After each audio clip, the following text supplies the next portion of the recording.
Okay, so here's our agenda. We have a call to order, our guest speaker, approval of the minutes, our reports, new business, and then adjournment. All right, so we're going to go ahead and get started with our guest speaker, Dr. Jessica Long-Pease, who's the Interim Vice Provost for Student Affairs. She's here to answer your questions and kind of talk about all of our new updates, especially the Mansion Hill apartment update. Well, thanks for letting me join you all this afternoon. I appreciate it.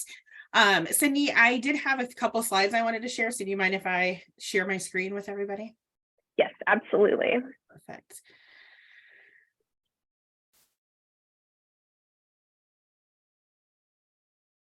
I have multiple screens, so it's always fun to figure out which one we're trying to show here. Okay. There we go. All right, can everybody see my screen share? Okay, perfect. What I tried to do is just get as much information as possible into these slides so that I could give an overview of what's been happening with Mansion Hill, and then also hopefully address as many questions as possible that came through the online form.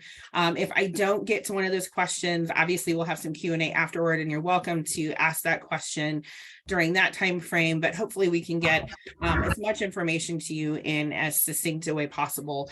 So this is only 5 slides. It isn't anything painful. And then I'm happy to answer your questions as best as I can. I will let you know that this conversation, while it resides in student affairs because residential life and housing is a part of our units and has obviously direct responsibility for housing our residents and working with our students here on campus, as does the division. This conversation really is much more global in terms of the university and UM system. And so if there's something I cannot answer today, I will let you know that, but I will get that information to you. So we're going to try not to let any question go unanswered and get as much information as possible. So I hope you'll bear with me if there's something that I can't answer. I know Jackie's here as well. And if she or I can't answer those questions, we'll let you know that. And then we'll get that answer to that particular student, but also share that with student government so they can share with the broader group so everyone has that same information. So I wanted to start with kind of the process for where we are right now in terms of what has transpired to get us to the announcement earlier in November about Mansion Hill's closure in May of 2023. And give you kind of an overview of how those conversations took place to make sure that that timeline lines up for everybody. So the campus master plan, which is truthfully a document that guides the direction for the campus as a whole, both with facilities, new purchases, new developments, all of those partnerships that we have with, industry and with our neighborhoods that surround the university, was developed in 2021 and presented to the Board of Curators at the November meeting in 2021, so just about a year ago. And part of that master planning report in that process was a Mansion Hill assessment that was in conjunction between UMSL Facilities Management and our University of Missouri System Facilities Planning and Development Group. And they took into consideration in that master plan assessment facility age, deferred maintenance, anything like that. And they also put into place some considerations for where the campus may want to go next based on its existing footprint. And if there's anything that needs to happen in order to shrink or grow that footprint for the campus to make it more financially stable as an infrastructure, from an infrastructure component, but also to provide the best service to our students and to make sure that we are doing our due diligence to be good stewards of university funds. What came out of that conversation with the master plan report was essentially that the property where Mansion Hill currently resides is not part of the campus's long-term plan for residential facilities, and that our existing facilities there currently account for about $6 million at a minimum of infrastructure maintenance that is needed before we consider any rehab work to interiors or any sort of renovations. And so considering that the repairs do not align with the future of the campus planning objectives, That started the conversation about what happens with Mansion Hill and what does the timeline look like for that. So System Real Estate began discussing the acquisition of private units in November of 2021, at which point there was discussions about Mansion Hill at the campus level that included multiple stakeholders and administrators. Housing and Student Affairs were a part of that conversation in the spring. UMSL and System considered all that information and continued discussions into the early part of the summer with some outlying pieces in fall of 22.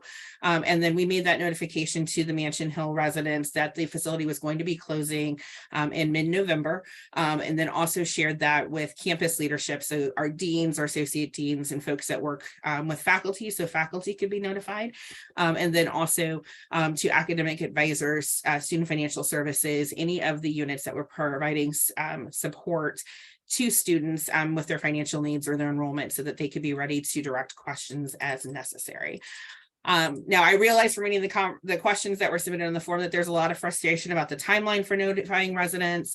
I do want to reinforce that the university made students aware of the closure as soon as possible. We were always talking about the impact to our residents and how much time can we provide in terms of notice. And while I recognize that we have 6 months of notice if you're not staying with us through the summer, 9 months of notice if you are, that sometimes that doesn't seem as substantial, but it definitely was something that was a part of the conversation as we went through that, and something that I know that I pressed for and Jackie pressed very hard for, to make that notification as soon as possible.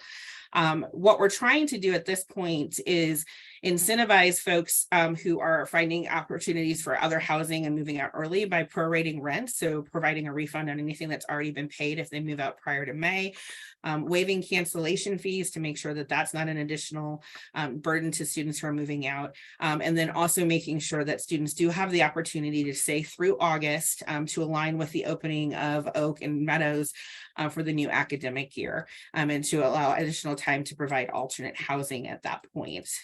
One of the questions that came up was, are there special circumstances that are needed to be disclosed in order to get a summer contract? There are no special circumstances needed. If someone needs to stay in Mansion Hill through the end of the summer, they just need to request that summer lease through Residential Life and Housing, and we'll honor that at this point. There also is not a plan, just so folks are aware, to discount the cost of the spring semester, since housing is available in Mansion Hill through the duration of the contract period. So there's not going to be a discount unless someone moves out early, at which point we'll prorate that rent. And we set that closure up to align with the current contract period. One, to minimize the impact to the existing residents as much as possible, to make sure that we weren't offering housing for residents into the next academic year and then asking them to move out mid-academic year in that December timeframe, which we know is extremely stressful with finals and graduations and everything happening. And also to allow us to, if at all possible, limit prorated rent and waived fees to a single fiscal year. So Residential Life and Housing is an auxiliary of our campus, and they're tasked with earning their own money for their operations. And so we wanted to make sure that we put as little pressure on the housing team to spread that out over multiple years as possible. So that's really why we focused in on the current contract period.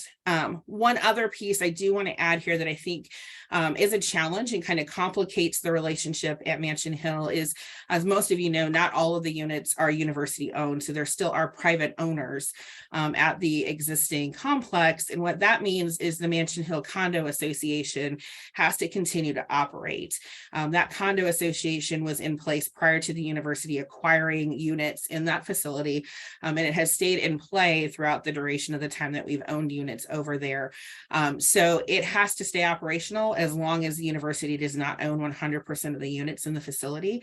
And so someone mentioned, why would you put a new touch screen at the gate if you're planning on, moving folks out of the facility? Well, we have to go ahead and do those things in alignment with the condo association, which sometimes seems like it's in opposition to the upcoming closure of the facility. So I did want to address that, so folks aren't thinking we're making renovations to that space and then we're getting ready to turn around and close it. We also, over the course of the summer, and Jackie and her team had a I think a really challenging time making decisions on this in terms of making sure everyone we could accommodate had a bed space and a unit that was ready to go. We limited the replacement of major equipment and any major renovation to any of those university owned units. So during summer term, oftentimes there's replacement of cabinetry and stoves and refrigerators and new flooring and those sorts of things that go into play depending on the unit's condition. We had to limit that as much as possible. And there were instances where beds that we had hoped to have online for fall of 22 were actually not brought online because we couldn't do the repairs necessary. So did just kind of want to chat with you about that and let you know that that's kind of the time frame of how things rolled out, and the fact that this conversation wasn't just a University of Missouri St. Louis conversation, but really a larger conversation with the system. So there's not one single individual that made the decision to close Mansion. It's really a conversation about, among multiple individuals regarding the campus's plan moving forward, financial impact, student impact, all these different components kind of combined at that point. So that gives you a little idea of the time frame. I did want to talk about capacity in student housing because I know that there's a lot of questions about, do we have capacity at this point? What does this look like moving forward? There is a little asterisk next to the 412 beds on Oak Hall, and I just want to let you know that that reflects the numbers that we used in the board papers, which are housing documents we have to submit to the Board of Curators.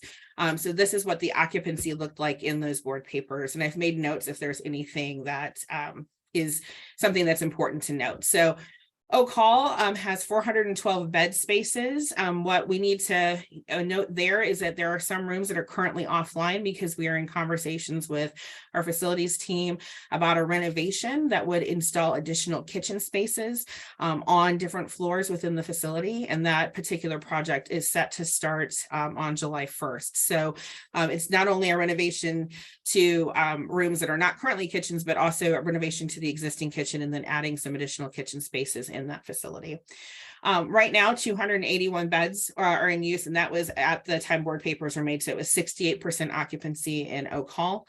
Mansion Hill has 305 beds. We had 297 beds in use and a wait list, which put us at 97% occupancy. I did mention there were some units we couldn't bring online due to repair needs. So that's reflected here. So you don't see us at the full 305. And then University Meadows has 456 beds. They had 351 beds in use, which puts them at 77% occupancy. So when we talk about capacity in student housing, there is still capacity to take in students in Oak and University Meadows at this point. When the campus master plan was in process, they were doing analysis of enrollment and on-campus population trends for the past decade. That was a part of that analysis. And the findings that yielded was that almost in-person enrollments are anticipated to remain flat moving into the next number of years. And really that the predominant enrollment growth that we can expect will occur in online programs. So they're not anticipating a large increase to in-person enrollment. And so the university at this point, in conjunction with System, believes that the existing on-campus housing that we have is appropriate to meet the needs of the students that we have with in-person enrollment. Now, that's not to say that that's not going to change over time, but where we sit right now, that is part of what this decision included. Now, I talked a little bit with Jackie earlier about where we are in terms of Oak applications, and we're at 3% of applications have been submitted for occupancy in Oak, with another 3% in queue right now. And then Meadows is at 14% pre-lease. So still pretty low in terms of applications. I recognize that those just opened up in November, but plenty of opportunity at this point for individuals to fill out applications for either one of those facilities for the next upcoming academic year. And what we're doing is actively monitoring the housing application velocity in both Oak and Meadows. So in the event that our needs are going to outpace our current availability, then the university has to consider whether or not we bring online some additional university-owned housing that has been offline for a number of years. So that has been discussed with campus leadership, including the campus budget office, because if anything were to be brought online, there would be an investment that would have to happen. That is something that we're tracking and we're communicating to make sure that we can accommodate as many students as possible. But this capacity also we look at the percentages here, basically assumes that all students are planning on returning to university housing, which we know students make decisions from year to year, so they may have already been planning to move off. It also assumes that there are no students graduating, which we know we'll have students graduate in both December and May. And it also assumes that every incoming student who's either a transfer or a first-time college student is going to want to live on campus. So, if we were looking at all of those things and all of those things were true, then I think we might have a serious capacity issue. But we know that there is going to be flux with what people choose to do and whether or not folks choose to live on campus. We will have graduation. So that is what we're monitoring all kind of simultaneously to make sure that we are aware of where we're at with applications and what that looks like for the next year. I think that there is concern, at least that I saw expressed in the form, that there'll be less students on campus, that we're not going to be able to have as vibrant a campus life. And I understand where those concerns are coming from, and I'm not saying that they're unfounded. But I do think we also have an opportunity, and it's something I've been discussing with my other units in student affairs, this is a consolidation of our residential facilities onto South Campus, which is aligning with a lot of the other consolidation that we're seeing kind of broadly across the university. A lot of projects that are coming up to make some changes to what the campus footprint looks like. But it's also an opportunity for us to look for increased programming for our residential students, a way for us to increase dining operations on South Campus and to provide better service there, and to provide us kind of a centralized hub for residential living that allows us to then plan for renovations, for increased shuttle hours to the university shuttle contract, and to provide some additional hours of operation for programming and the Ed Collabitat, which our student affairs team just took over responsibility for monitoring and managing is the word I'm looking for, managing mid-semester from the College of Education. So while I know that it's not a perfect plan, there are some opportunities, I think, in this moment to provide some additional supports to our residential students that'll be living in either Oak or University Meadows as we move forward. So did want you to see the capacity information there. I know housing cost is always something that folks are concerned with. And so I did want to, at least acknowledge the fact that our housing costs have varied from year to year, and there's always kind of an increase. And so this is just a look at Oak and University Meadows.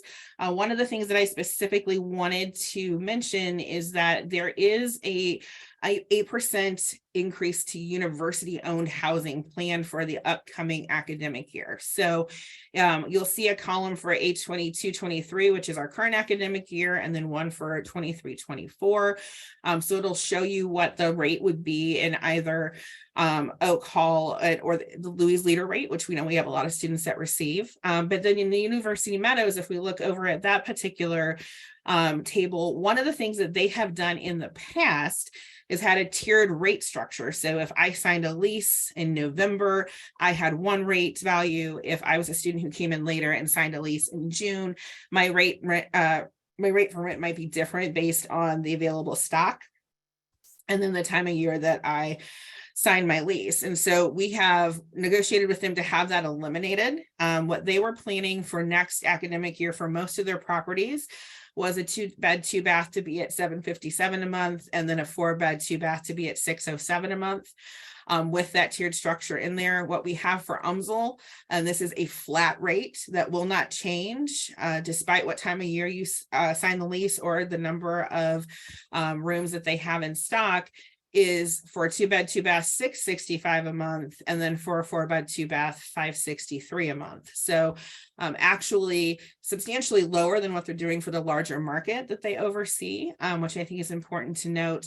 And if we were looking at Mansion Hill and University Meadows kind of side by side as we went into next academic year, if Mansion was still going to be online, the annual cost of a 2-bedroom furnished at Mansion was going to be $6,037, which I know is inclusive of electricity, which is extra at University Meadows. But there's about, depending on if you had a roommate or not, anywhere from, a $600 to $400, $600 difference. It's not as substantial as it's been in the past. Now, I will say, little asterisk here, that is not for 1-bedrooms and not for efficiencies. We did not negotiate those specifically because they make up such a small amount of the stock at University Meadows. But for our shared living situations, we're pretty close to what we would have been should Mansion have stayed online for the upcoming academic year.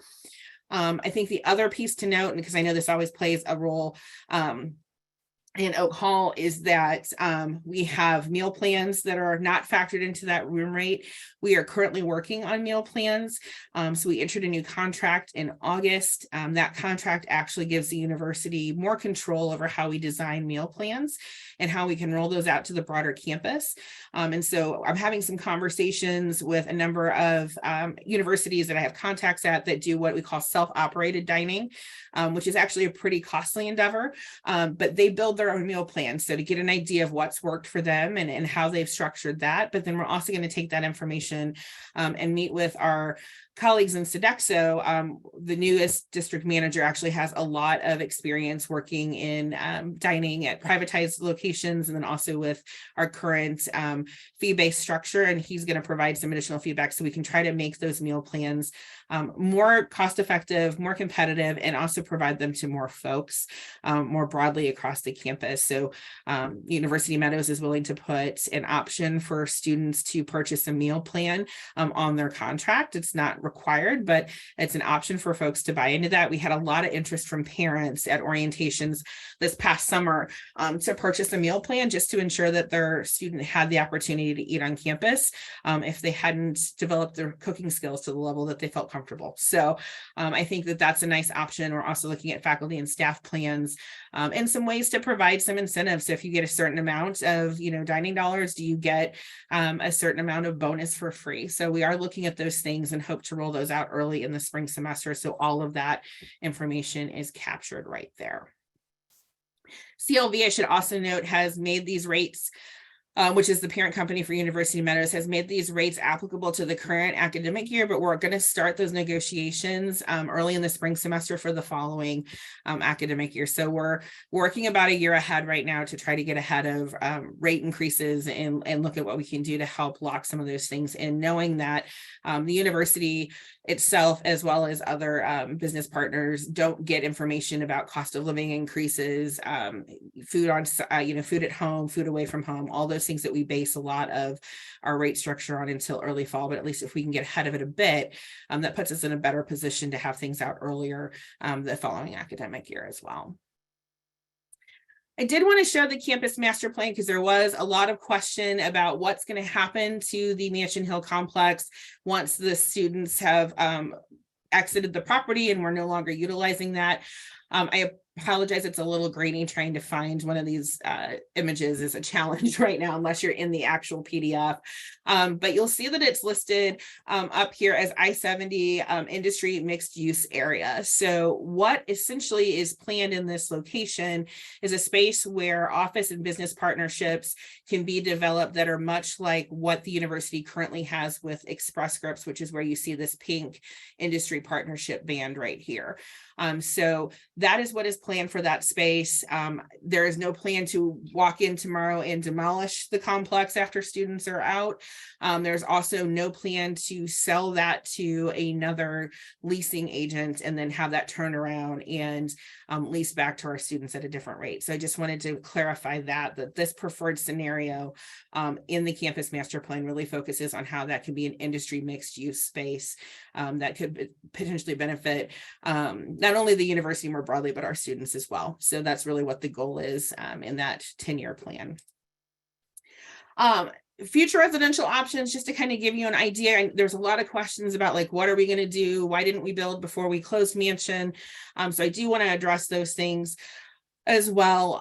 One important thing to note, and I know we looked at occupancy and capacity, is that we have not had an academic year in the last decade where all of our university housing has been at 100% occupancy concurrently. So we have always had some facilities outperform others, and it's just varied from year to year. Mansion has been, I think, solid because it has been inexpensive. And it has provided some opportunities to our students recently in terms of, application fees and those sorts of things that have made it more appealing. It also has housed a number of our student athletes. So when we look at, that block of residents, we have about 200 student athletes that live over in that facility as well. So there's been a lot of conversation about where do our student athletes live? What are we going to do in order to provide them different options? And so we've been having those conversations with athletics. So did want to just at least note that we have not had a solid academic year where every single university housing option has been filled to capacity at this point. Now, the master plan does at some point consider adding additional university-owned housing, and it's apartment style in the documents that they put forward. But what that necessitates at this point is us to have both in-person enrollment growth that dictates the need for additional university-owned housing, and that Oak Hall and University Meadows are at 100% capacity for multiple academic years. If those two things happen, there is a plan for building additional university-owned housing, and it's actually planned for kind of the campus core. So in that space surrounding the Millennium Student Center next to campus recreation, in kind of the heart of the campus currently right now, the opportunity to add some additional housing and then transition potentially housing on South Campus to more housing related to like health professions, which is a development that they want to see happen in the next 10 years. So there's opportunity here. It's just going to take a little bit of time for us to get there. And we have to show not only to the university, but also to the University of Missouri system that we have the growth that necessitates us to add additional housing.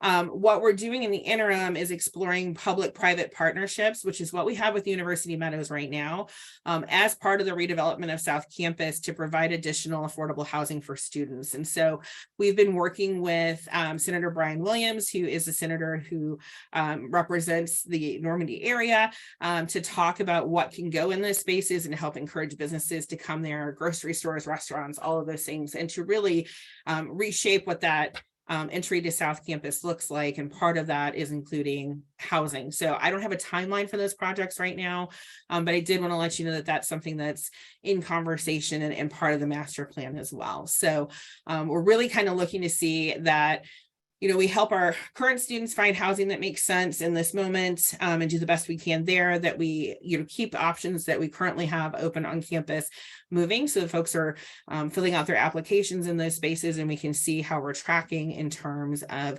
planned on-campus living for the upcoming academic year, and then also looking for ways that we can potentially make a case to the larger system that we have the need for additional residential opportunities in the future. So a lot of information. I know I just threw at you fairly quickly, but I did want to get that all out in front of any questions you have in case that answers some of your burning questions. And then I'm happy to answer any others.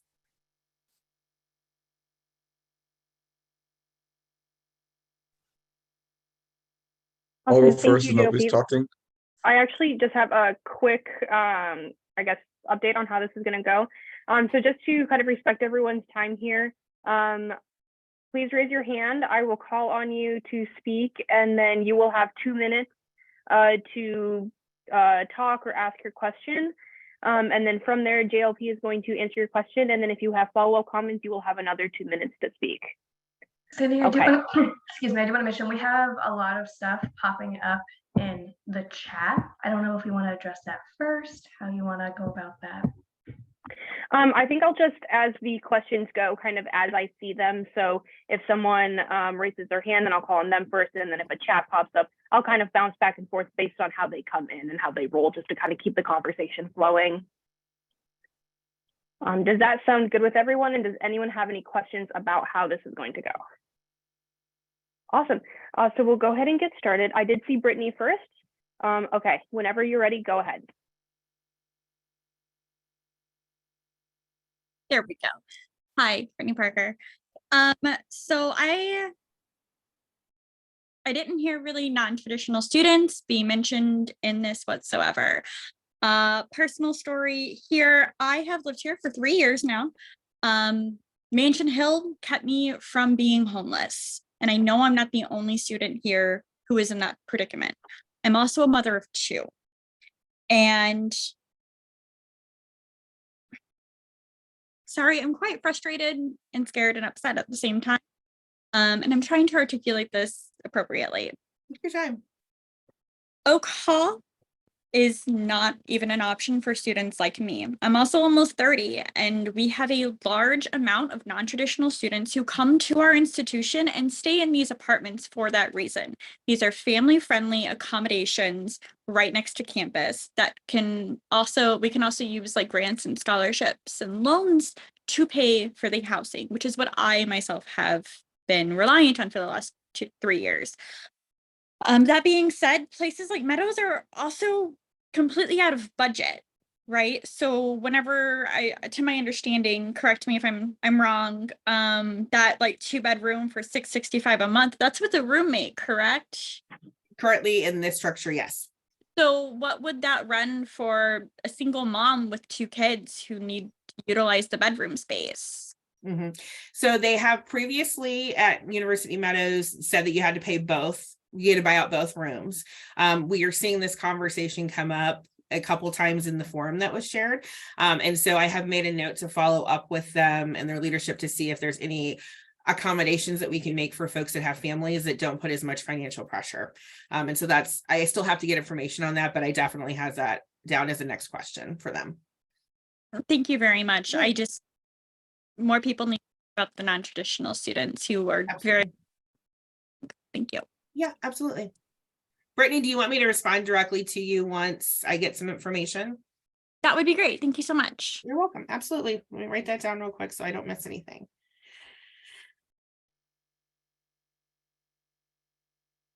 Okay, Alex, you can go ahead and ask your question. Okay, I'll go off of Brittany's thing.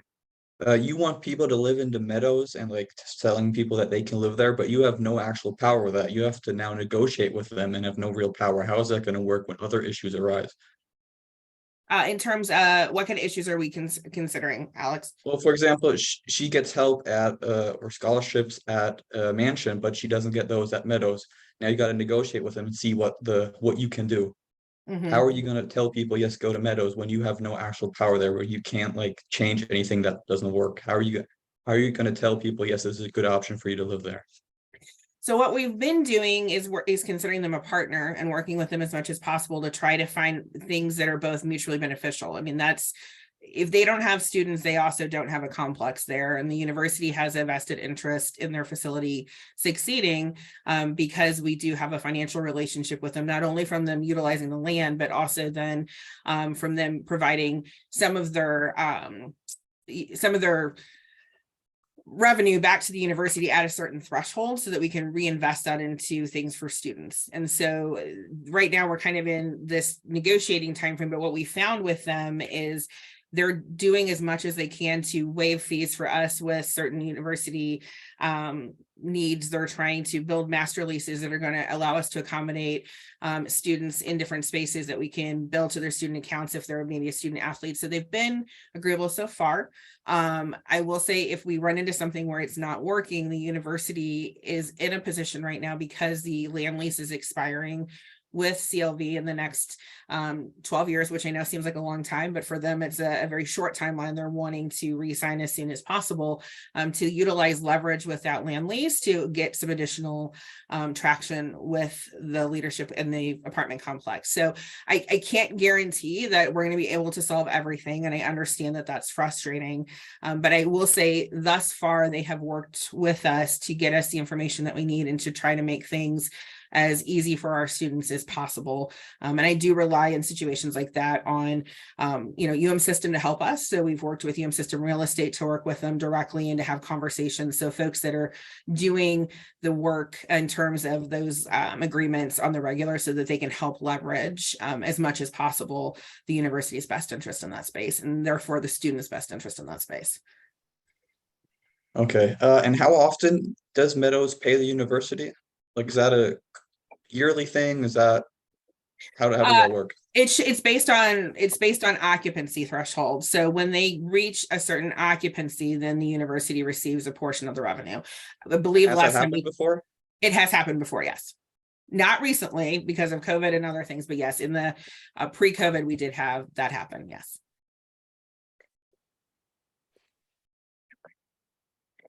So we do have a couple comments and questions in the chat here. Sure. So Abby Crow says, if I do some quick math from your slide, 929 beds are full. When we lose Mansion, only 868 will be available next year. That is not enough for current numbers, and I would presume the university's goal would be to gain students. That is very clearly not enough on-campus housing. What is the expectation for on-campus living students to do? Move off campus? What will the university do if capacity is reached and people still wish to live on campus? I understand that commuter is a large population ensemble, but there's still a significant population that does live on campus. I believe the ratio is looking much different for the freshman class as well, with a big increase of on-campus living. Okay. So what we have currently for enrollment trends for the upcoming academic year is a flat enrollment. So that means that they anticipate us being at the same level of student enrollment next year as we are currently, which puts us at about 8,500 students on campus. There is no growth projected in this moment, but we're continuing to look at ways that we can grow student enrollments for the upcoming year. So that's a continuing conversation. So just want to put that there in terms of like this large, very large incoming class. That is not what we have projected in this moment from our admissions team. I would say we're about flat across the board. Non-traditional students, transfer students probably coming in at exactly the same rates, including our graduate students. And so those folks, especially in the graduate population and oftentimes in our transfer population, outside of folks who are coming in kind of in their sophomore year, we have a lot of folks that tend to continue to commute. And so we're going to have to watch it, Abby. That's really what we're trying to do with the application velocity and making sure that we're paying attention to where we are at with different percentages in those different complexes. If we start to see relatively soon that we're getting close, then we have to have conversations as a campus about opening up spaces that have not been open. So, you know, Villa North is a prime example. It is not currently open and has not been open for 2 years. There is some damage to that space and it would need to be renovated. But if we're seeing that we have a high influx, then we have to talk about whether or not the campus is going to open that or not. There's also been, and I don't want to commit us to this and speak outside of you know what the campus plan is, but we would advocate at that point if we needed to look at other housing options that the university could contract with if we had need, and then we could approach our students with those options as well. So it's very fluid in this moment as we continue to watch the velocity for the folks that are putting in applications for the upcoming year. I hear you that you're saying that there's no growth, but if you look at the current numbers that you presented, out of those numbers, there's not enough on-campus housing. 61 students would not have somewhere to live on campus with the current numbers. If everybody stays, that assumes every person stays. They don't have to stay. You're going to get new freshmen to replace the ones that do leave. I mean, I'm sure if you look at trends over the years, it probably remains pretty balanced of how many seniors graduate and freshmen leave, and people don't live on campus, but some people then do. Mm-hmm. I would say, you know, in terms of students outpacing us in graduations versus new enrollments, you know, when we look at the enrollment that we had for the current semester, we had losses in our junior and senior population, and we've tied that specifically to the fact that those individuals graduated. So our overall enrollment, when we have had growth in younger populations, is not necessarily offsetting what we're seeing in terms of graduations, but we have to pay attention to how folks are applying and make decisions as a campus to open up additional spaces if we need to, but we have to see that there's need for that right now in terms of the expectations. Just real quick, there is a need. There's 61 people who's going to be without housing. How are you going to say that there is no need? So we've already had folks indicate that they're moving to off-campus, non-university owned, non-university affiliated apartments at this point. So individuals are currently looking for other options and taking because you're giving them no option. 61 people have to leave because they will not have a bed. So they're making sure they get one because they don't want to be without one. You're giving them no other option but leaving. I'm in the process of moving early because with the university closing these at the end of next semester, I now have to take off a semester, find a full-time job other than the job that I've had on campus, and move into my friend's mother's basement because I have nowhere else to go or I'm going to be back on the streets. And I'm not the only person in this situation. This plan is putting students at risk of homelessness. I hear you. I can't, I mean, I understand that there is concern about availability of apartment spaces. We are monitoring it. That is the best I can say right now. We can take this information back, as we always do, to campus leadership and to system leadership and share that with them, and then continue to share out what we can find from them with the student population. We've also, employed our staff in student advocacy and care who work a lot of times with finding affordable apartment complexes and living arrangements and support services for students. They're also available. So if we have these cases come up, we can have a caseworker talk with that student specifically and help work through some of those challenges. And so that's something that we're interested in doing as well. So if there's a specific need, which it sounds like individuals have, then we need to have those conversations so we can help them find options. If the university is not one. So the resources that have been sent are not viable options. They are not good apartments. They are not in good areas, and they are not in a convenient distance to the university. So that also cuts out students who do not have vehicles, and they're charging for the Metro passes. And a lot of these places that I was on that list for, they're not safe. They're not good. They are just a space to be and can be putting students in danger as well. Brittany, have you had any conversation at all with any of our care team at this point? Several. Thank you. Yeah. Yes. Okay.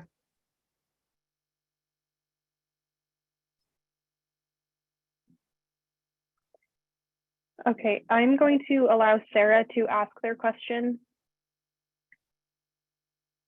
I was just curious on when these meetings were happening with like the curators of the system, were there like students that actually live here in these meetings to voice their opinion? Because if students weren't involved in the meetings, I feel like that's kind of just wrong, because we're the ones that live here and we're the ones that have to pay, and we're the ones that are gonna have to pay to move. So in order for me to, like, if I would have known this, I would not have lived here, and I would have saved my moving costs to live somewhere else. So now I have to incur moving costs the second year in a row to find somewhere else to live. When the master plan was presented to the board of curators, that document was already completed. I can find out what the process looked like for putting together that document. I was not involved with the creation of it, so I can find out for you, Sarah, where students were plugged into that process and if they had an opportunity to weigh in on some of these things and let you know.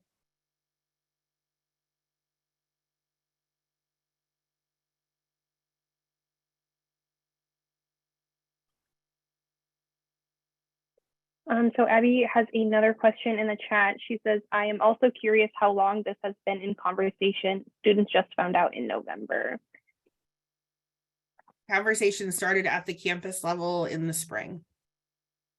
And that was just basically, we have X amount of deferred maintenance and infrastructure needs in the facility. What is the next step and how do we approach this? And what does the system want us to do in terms of residential life and housing? Alexander, you're welcome to speak. Master plan has been in plan for years, right? They didn't create that in the spring of 2021. So if they've known that they wanted to create or get rid of Mansion and get all of housing on the South Campus, why hasn't there been a process of getting housing here already? Because as your data shows, you don't have enough housing. Why didn't they look, okay, let's create some new housing before we close Mansion? Why didn't you guys prepare for that closing of Mansion? So I can only speak about when I've been involved in the conversation, Alex, which I started in the conversation in the spring. And like I said, I'll find out what that looks like for the master plan development and share that information. The university continues to believe that there is enough adequate housing based on enrollment trends and housing Okay, but trends where for does the that come from? past Your data decade. shows you have 61 students who won't have housing. I Where don't does have that, I do not have the analysis. I do not have how that does in that hand. make sense? Who makes these decisions? Like, oh yeah, these are your numbers, and your numbers show we have 61 too few beds. Where does it process? Oh yeah, no, we have enough. Why do people think there's enough housing? How does that work together? And if you're not the person that decision, I'm sorry, but why aren't they here to explain it? Like, your data shows you don't have enough, and you're saying, oh no, the university thinks we do have enough. How does that work together? It's based on occupancy trends for the last decade. So I can get the analysis. I don't have the analysis, Alex. So I can't speak to that right now. I wasn't involved in that process, but I can get you the information that is available.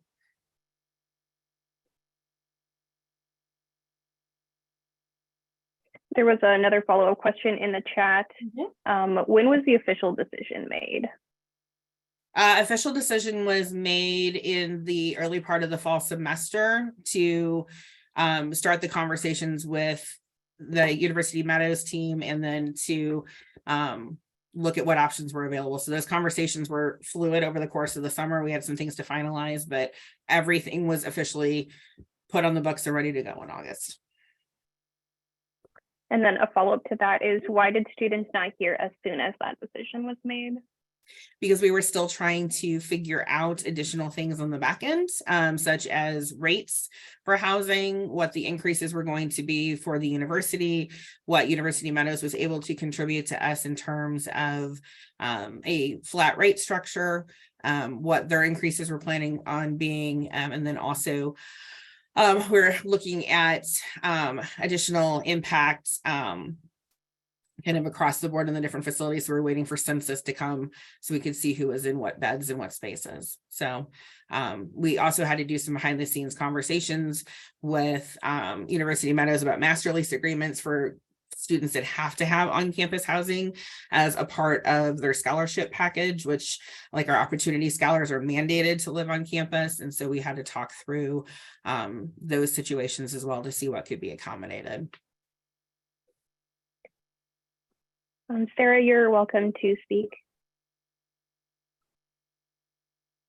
So from the numbers you were talking about, a good amount of student athletes live at Mansion. So most of them, most likely, not, there's no guarantee, but most of them most likely are going to want to move into Meadows. So that takes a good number away from people who aren't athletes or non-traditional people like Brittany, who is on the call. Like, they're not going to get a space because student athletes most of the time get first dibs on housing anyways. So most of them are going to want to move there, and a lot of them have probably already started signing leases. I've heard a few that have already gone there and signed leases for next year. So that just leaves a lot less for people who don't want to live at Oak, or Oak is not a feasible option for them. And I just think that is just, it's like ridiculous, because what is Brittany to do? If there's no space for her, where is she going to go? So yeah, there's multiple options for athletes. They are some athletes are required to live on as part of their scholarship package. Others are not. So athletics is opening up options for various different students, and so they're able to decide to live off campus. Prime example, we had one set of individuals that's located a house that they want to rent in the area, so they wanted to make sure that they'd be able to move into that and not incur any fees. So we're working through that piece of it. So there could be a one-to-one transfer from Mansion to Meadows, but we don't know that just yet. So we're working on a master lease that would allow us to have a number of rooms set aside for athletes. But if those rooms aren't utilized, other UMSL students could utilize those rooms. It would not be just athletes that could go into them if we had need for other students to go in, and there was an option for that. So has UMSL talked to other like apartment companies or places in the area? Because most places are kind of looking a little sketch around here. Like, I don't want to live there. It doesn't seem very safe. And I was just wondering if there has been like any type of talk with any like community partners or other places in the area that would be remotely safe, if there has been any talks with them about allowing or letting students live there. So we are utilizing our relationships with the community engagement office and talking with them so that they can have those conversations because they have those relationships. So we've provided a list of things within the region that we're in the area that we're aware of, and then sending it to them so that they can have additional conversations about, if there's a UMSL student rate across the board, if there is an application fee waiver, those sorts of things. And so those conversations are still ongoing at this point, but that's sitting with our community engagement team right now. And we'll share that information out as that comes back. Absolutely. There was a clarifying question in the chat. So do student athletes get first dibs or first choice on housing as well? What does that look like? Like, do they get to bump other individuals? I'm unsure if that's kind of. They have to go through the application process. No, okay. They have to go through the application process. What we've done is create an opportunity for UMSL athletics to pay for those individuals that they scholarship in some capacity, but everybody still has to apply through one of the application processes to have a bed. They're not going to just get assigned a space. No. Early access to those applications? I'm sorry? Do they receive early access to those applications? No, they do not. No. So the individuals that currently live at University Meadows that may have already applied. I know that some folks have that application started because they were notified by the leasing office that the application was open. And that was standard practice across any of the housing locations on campus. So if the university had to choose between an athlete and a normal student, they wouldn't choose the athlete? I mean, the university as a whole, no. The answer is no. Of course they're going to choose athletes. Why would we? No, we wouldn't do that. Everybody has to apply. Huh? UMSL Athletics is going to make sure their athletes live on campus so they can go to practice, so they can live here. They're not going to choose the normal students over the athletics. We're not going to have enough spaces. This was just planned badly. I'm not saying by you, but whoever made the decision to close Mansion and not have anything ready for people to move in, we're not going to have enough beds. Your own data, I mean, I'm repeating myself, is 61 beds too small, or it's 62. I don't remember now. This is not going to work. UMSL athletic students are going to have the first dibs. Even you can say no, they have to go through the same process. UMSL Athletics is going to make sure their students live on campus. You're just pushing out people because you didn't plan ahead. Now, I'm not saying you, but you as in the whole university. You guys did not plan ahead, and now people are going to not be able to live here on campus.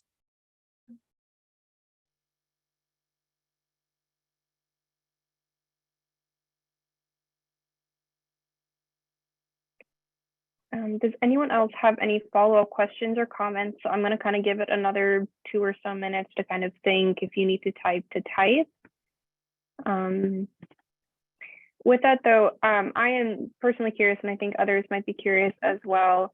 Who else involved in this conversation are students able to talk to and kind of voice these concerns with? So, I mean, we appreciate your time and we appreciate you being here as well. But I know this is a much larger scale issue and a much larger scale decision. And so besides just you and kind of, I guess, other higher ups that we might know, who in particular can we talk to as well? Yeah, so I mean, I've been keeping both the provost and who I report to, so my supervisor, in the loop on any questions or concerns that are coming in, and share that information with him.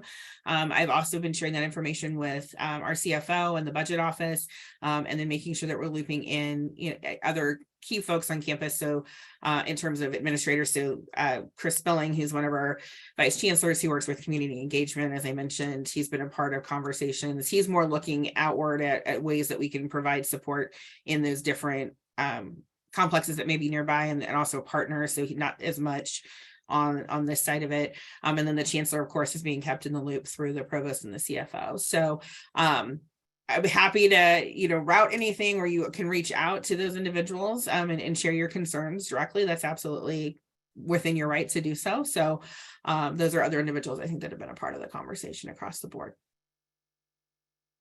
Okay, thank you. Absolutely. Sarah? So during your slides, you mentioned Yeah. not prorating the rent, but people who are like non-traditional, if they're paying the same amount to live here and then they have to incur the application fees, moving Mhm. costs, taking time off work, because we have finals and then it's like time to get the ball rolling Yeah. in May to leave mansion. And while staying here over the summer would help, I'm still gonna get charged. So like I have no way to save any type of money Mhm. because I didn't have an option. Like if I would have known that I was going to have to leave in a year or 10 months, I would have never moved here because I wouldn't have paid the moving cost that I'm gonna have to pay twice. Now I have to pay twice to move somewhere else when I wouldn't have moved here to begin with. Meadows is just really not an option. There's too little space for the amount of money that you're paying. Like the square footage is so small Okay. and it is just not a feasible option for a lot of people that live at mansion already. Like it's just not feasible. And people that moved here thought, hey, I'm gonna live here until I graduate and then I will have to think about those things. I moved here thinking that, and now I have to move again. Okay. So we will prorate if you find housing in the spring and need to move out early, we will prorate. So that is part of this process, is prorating the rates. And then no cancellation fees or anything like that. So that will happen. If there is concern about the summer, Sarah, we're happy to talk with you and see what we can do to help support if there's need for a summer extension and what that looks like. So we're not trying to hold people through the duration of their contract if they're interested in moving earlier. We want to make sure that we make that transition along your timeline and then provide as much financial return to you as we can through prorating and fee removal.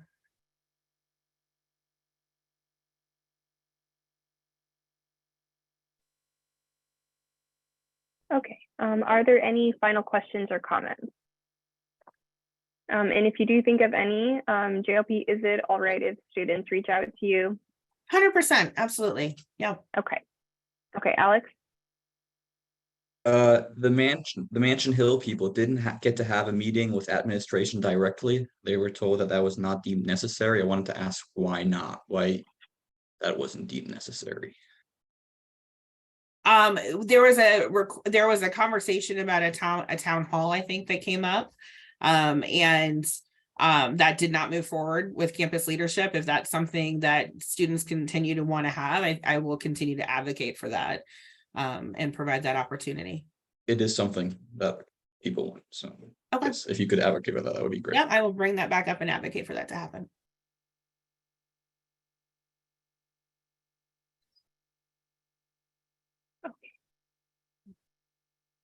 Thanks for letting me be here. I know that I absolutely understand that this is challenging, and please let me know if there's things that I can answer for you, if there's ways that I can get information, if I can connect you with the individuals you want to talk with.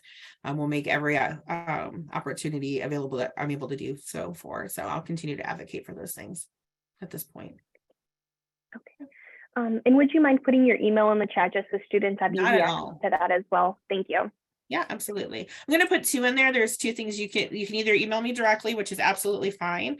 And I'm also going to put the Division of Student Affairs email address in there, because if there's something that is maybe not me specific, but something you think would be specific to one of the units in the division, we can route that through that generic as well. So I'll put both in there so you have both of those.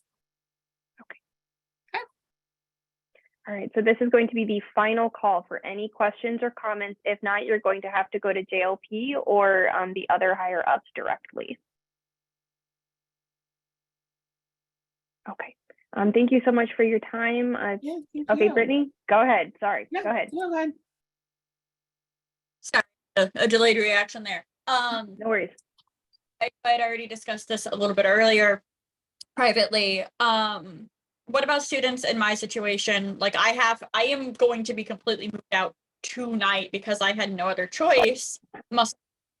A major operation on the 15th. Okay. I'm gonna be jobless because I work here, so I don't know what I'm gonna do after recovery and staying in my friend's basement. that prorate, that refund only applies to spring, and I can't get the $1,000 I've already spent for this month back, even though I'm out the first week of the month? Brittany, let's work on that directly. That'd be great. Thank you. Yep, you're welcome.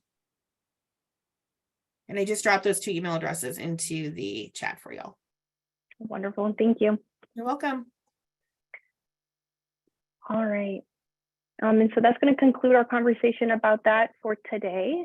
Like I said, if you guys have any other questions, comments, please, you can either reach out to us as student government and we will relay your messages, or you can contact them directly. All right, with that, I'm going to go ahead and start screen sharing again, and we're going to move along with our meeting. Okay.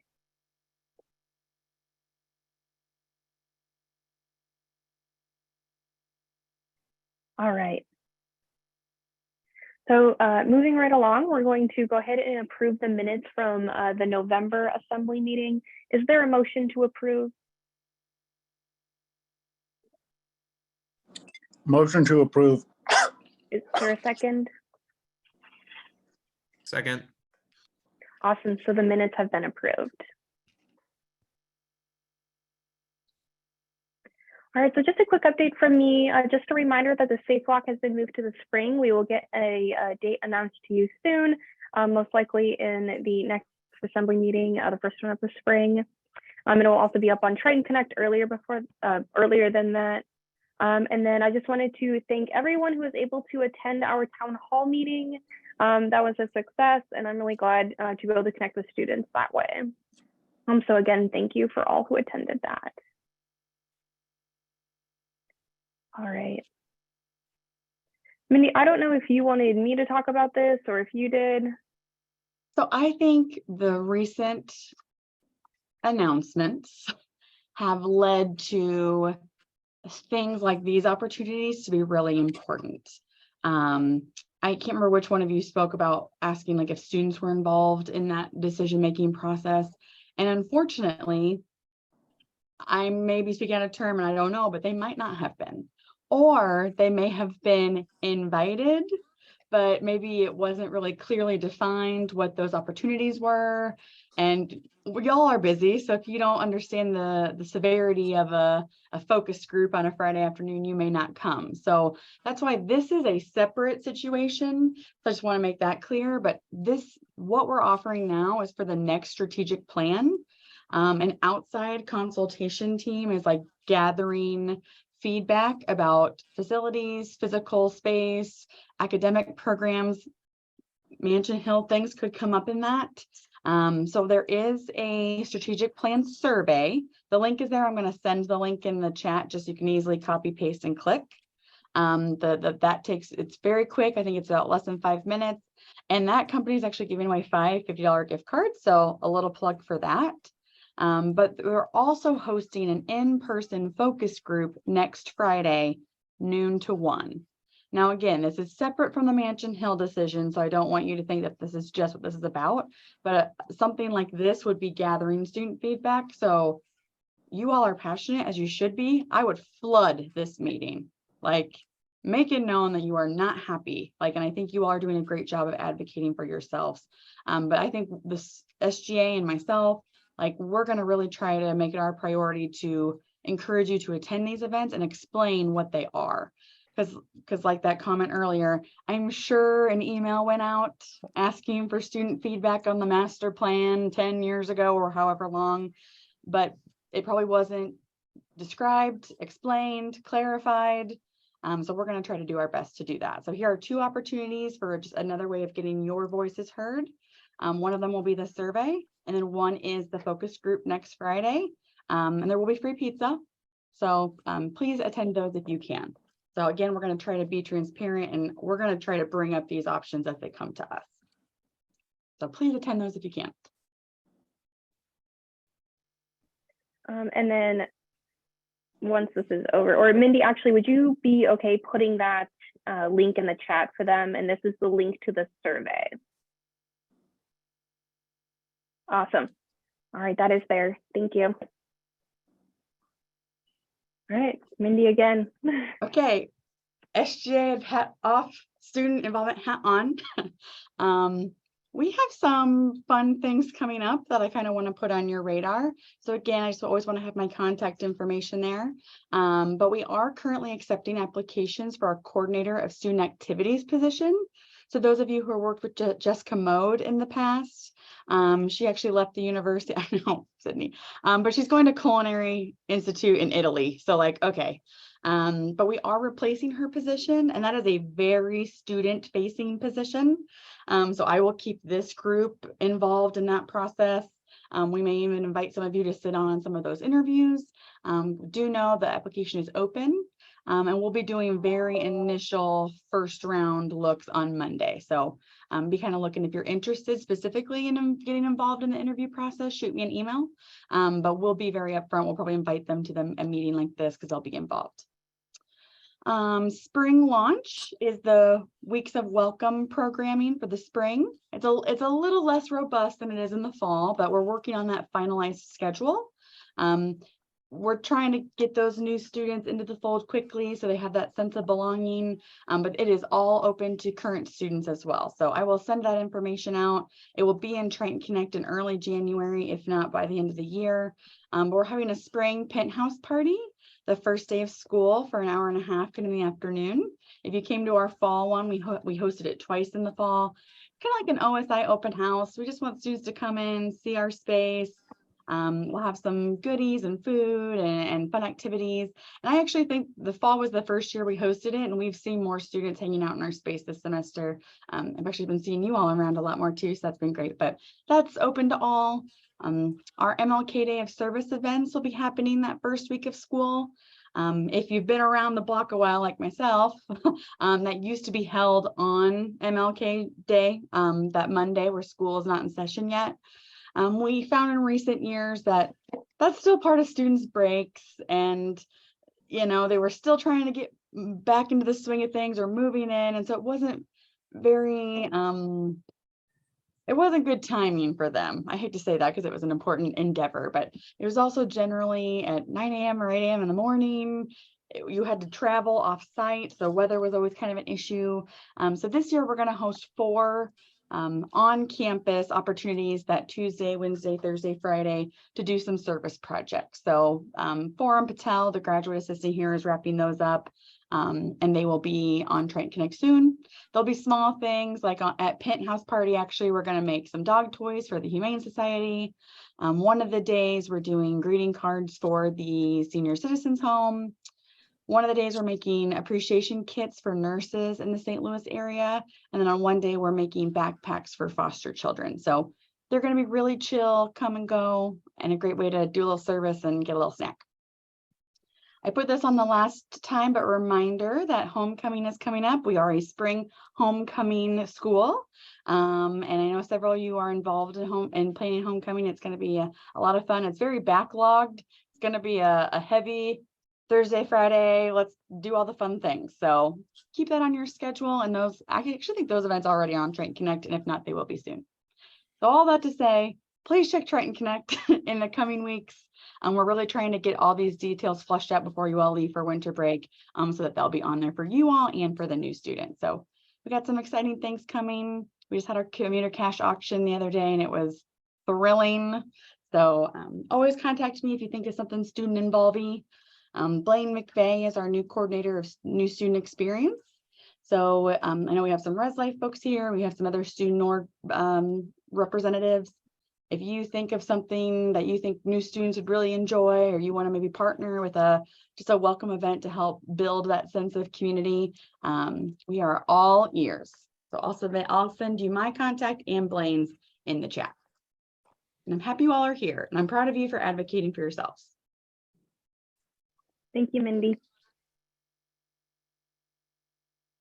All right, and so with this, is there any new business that anyone would like to bring up?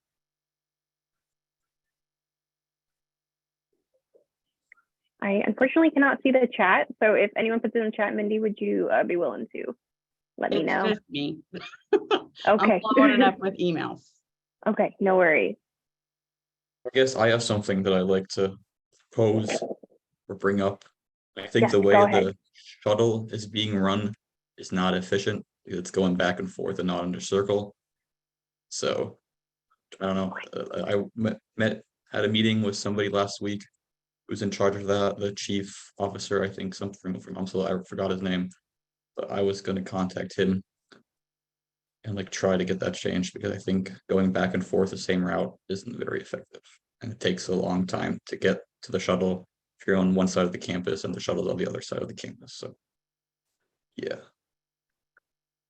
And so with that, you said you contacted someone about that. Have they responded, or are you going to contact them? I apologize. I'm planning on contacting him. Okay. So, awesome. And so with that, during our Senate meetings, would you be willing to kind of talk about that a little bit more and where you're updated with that? And if you need any help, definitely let me know. okay, we'll do.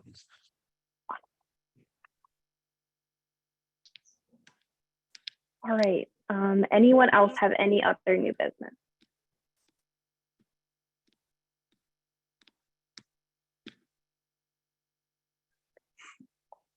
Okay. All right. So that means our meeting is adjourned. Oh, Jen, go ahead. Sorry, I was looking for how to raise my hand on your. No worries. I just wanted to say that the community garden got a bunch of new beds that we're installing right now. So come spring, we're going to have hopefully a lot of fresh produce that will be available to students just to get some more healthy nutrition for free in their life. Possibly inviting a person to come in and teach people how to cook it in their dorms, just to like help alleviate costs of trying to buy nutritious food or things that come from not being able to eat nutritious food. So we hope that will be beneficial. Yeah, for sure. And if you're looking for a chance to get your hands dirty, we post our work days when those come around in the spring. So if you want to get in and harvest something for yourself, you can do that too. Yeah, I think that's all that's really in motion right now. So that's really great. Is this an UMSL sustainability effort, or is this another organization? Yes, I'm with the UMSL sustainability. Yeah. Sweet. Well, if you guys are interested in that, that sounds very neat. I'm actually really excited about that personally. So thank you for sharing. All right. Anyone else? Final call. And again, thank you all so much for voicing your concerns about Mansion. And if you want to continue to voice those concerns, or if you have any new concerns or questions, definitely reach out. All right. And so with that, the meeting is adjourned. If you have any questions, you can contact student government directly, or you can stop by our office in the MSC, and we will see you all next semester. I'm going to go ahead and stop screen share, and I will go ahead and get that attendance sheet in the chat. Just while Sydney's doing that, we do record these meetings. I'm going to end it in just a moment. Normally, I just kind of post it when I get around to it in the next coming weeks, but I'm going to ensure that I get this one posted by the end of the day on Monday. So if anyone's interested in reviewing the conversation that happened or want to send it to folks, if I can't do it today, it will be by the end of the day on Monday. And it is at if you just Google UMSL student involvement YouTube, it'll come to our entire page, and it will be in there. So I'm going to try to get that done ASAP in case you wanted to share that or review it. Thank you, Mindy. And that form is in the chat. And so once you have filled it out, you're more than welcome to go ahead and leave. Thank you all again. Have a fantastic rest of your semester and good luck on finals.